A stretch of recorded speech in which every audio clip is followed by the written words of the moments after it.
Ako, grabe na ho talaga yung gulo dito po sa ating politika. At ngayon parang may dalawang spokesman na po itong si Pangulong Marcos Jr. At mula po sa sangay ng ehekutibo, meron din po sa sangay ng legislatura. Kung sa ehekutibo, dyan po sa Malacanang, tumatayong spokesperson, ito pong si Yuse Claire Castro. Sa Senado, nako, mukhang meron na hong spokesperson na ang Pangulo at yan po ay lumilingon sa pangalang Panfilo Ping Lacson, Senador at Senate President Pro Tempore. Kasi birin nyo, bigla hong nagsalita, ito pong si Senator Lacson, na wala raw natanggap ang Pangulo na 25 billion pesos na di umano'y kickback. At ito po'y mula sa umano'y 100 billion pesos na budget insertions para po sa 2025 budget. At ang sabi niya ay napaka-imposible raw. Ang pwede yung posibilidad na meron daw hong gumamit sa pangalan ng Pangulo. Nako, na naman ho. Pinakamainam mo sana kay Senator Ping Lacson, dapat ho ay mag-imbestiga muna. Diba, hindi sa binabanggit ho natin na nakatanggap nga ang Pangulo ng 25 billion, pero pinakamainam mo, mag-imbestiga muna at tingnan. At huwag muna agad ay i-absuelto. Mga kababayan, agad na pinaniniwalaan ni Senator Lacson, ito hong si dating DPWH Undersecretary. Ano ba yan, santo? Lahat ba ng sasabihin niyan, totoo? Yun ho. Sabi po ni Senator Lacson na ito pong Presidential Legislative Liaison Office Undersecretary Adrian Carlos Bersamin at Education Undersecretary Tribe Ulaybar ang di umano ay responsable sa paggamit ng pangalan ng Presidente para makakuha at para pagpaniwalaan o paniwalain ito pong si dating ako Bicol Representative Zaldico na yung kickbacks ay para po sa Pangulo. So yung po, pakinggan ho natin ito hong pagtatanggol ni Senator Ping Lacson na parang tumatayong presidential spokesperson ng Pangulo. Panoorin po ninyo. You know, I have it on good information that yung announcement na ginawa, yung statement na ginawa ni ex-Congressman Saldico, na nagbintang siya na 100 billion, sinasabi niya na utos daw ng Pangulo na isingit sa BICAM.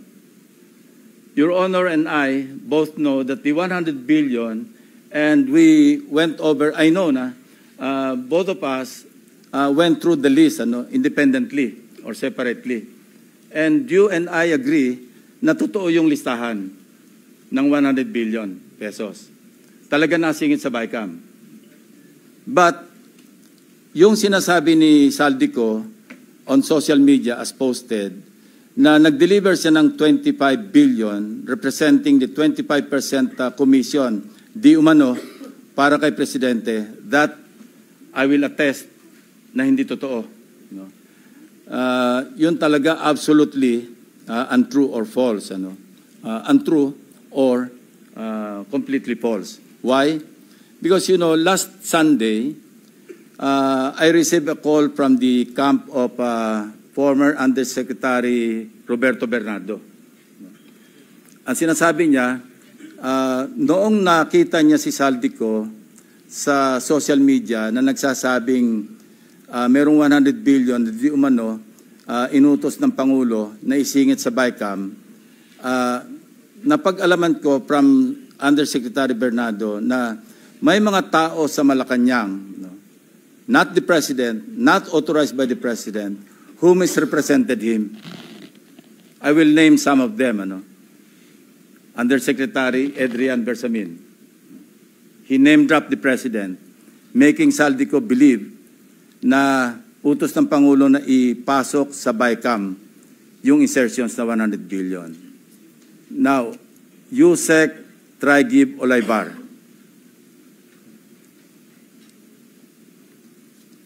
Other personalities. Anyway, regarding the 100 billion, binrake down, kasi nireview niyo yung kanyang notes, This is all related even to the appointment of Secretary Recto to be the executive secretary, as he is now the acting, I guess acting kasi hindi naman pwede magbigay ng ad interim appointment because Congress is not in recess, di ba?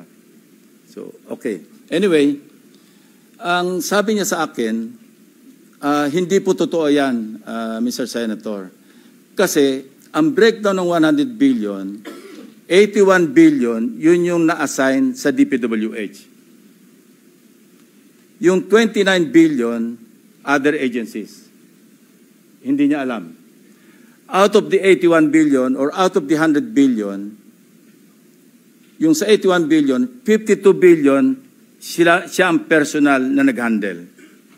Ako po nag-handle nun. Nasa notes niya, ito yung kanyang table, binigyan niya ako ng kopya. No. 51.01, I think almost 52 billion. Anyway, so 52 billion, yun yung personal hinandle niya. And talagang sabi niya, naghatid ako ng pera as kickback. But not to the President, but to Yusek Olaybar. And sabi niya, ang pagkaalam niya, kasama si Yusek Adrian Bersamin. 8 billion pesos, Mr. President. In at least 10 deliveries.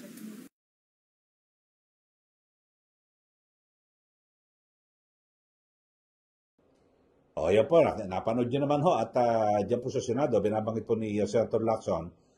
At sabi niya, at this point, ay walang katotohanan, puro kabulaanan o kasinungalingan at lalo na yung nag-deliver daw siya ng 25 billion pesos kay President Marcos, itong si Saldico. So tuloy-tuloy po ang sabihin natin, ang pag-question at pagsira sa kredibilidad ni nito pong si Zaldico. Ako, wala ho tayong kakampihan, pero alam niyo ho, ang dapat ho nating sangayunan at kampihan dito ay ano po, yung katotohanan. Dito ho, dapat maging mapanuri ho at itong mga mambabatas, halimbawa, Senator Lacson, halimbawa, meron pong alegasyon na 100 billion insertions at di umano, 25 billion pesos na kickback, imbestigahan muna. Imbestigahan muna at, di ba, wala namang mawala. At gain din ho, tingnan ho natin, pagsalitain din ho natin, ito pong sina Yusek Bersamin at Yusek Olaybar, kung ano ba talagang nasa likod ng katotohanan. At gain din, paano ho tayo nakatitiyak na yung mga ikinakanta ni Yusek Bernardo ay totoo lahat. Di po ba? Kasi siyempre, tao rin ho yan, mga kababayan, at pwedeng, kung sino lang gusto niyang sabihin, yun lang ho pwede. So, yun lang ho. Kayo ho sa ating mga suki, sa ating mga viewers, dito po sa ating channel, ano po pananaw niyo rito? Dito ho sa mabilis na pagtatanggol ni Senator Lacson kay Pangulong Marcos Jr. Na kung saan, wala, hindi yan tumanggap ng kickback. Ako hindi ko sinasabing hindi siya tumanggap. Ang sinasabi ko, imbestigahan mo na para magkaalaman, di po ba? So, yun ho. At para yung mabilis ho na, kasi mahirap pa pag tatanggol ka. Siyempre, hindi mo may iwasan na itong si Senator Ping Lacson, pagdudahan yung kanyang kredibilidad at question nako, masyado ka na mga matindi tumanaw ng utang na loob sa Pangulo dahil sa ginasusan ka ba sa kampanya noong nakarang eleksyon o kung ano man. So magiging ganun po ang persepsyon ng nakararami.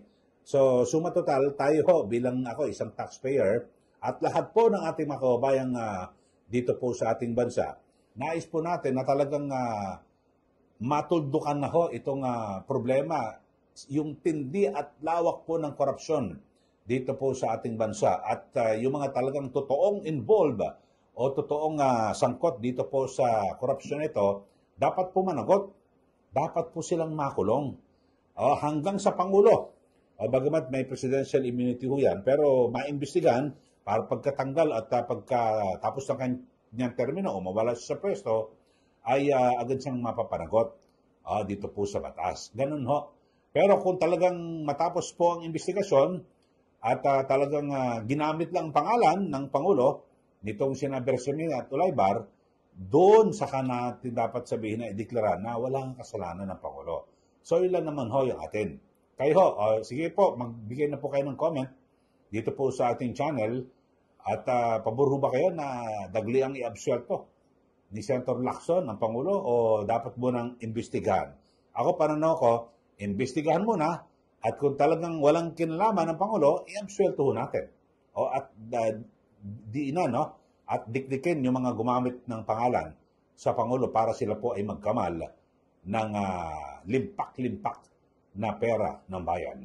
So, ulitin ko sa mga bago lang po sa ating channel, subscribe na po kayo at huwag niyo pong kalimutan na i-like at i-share.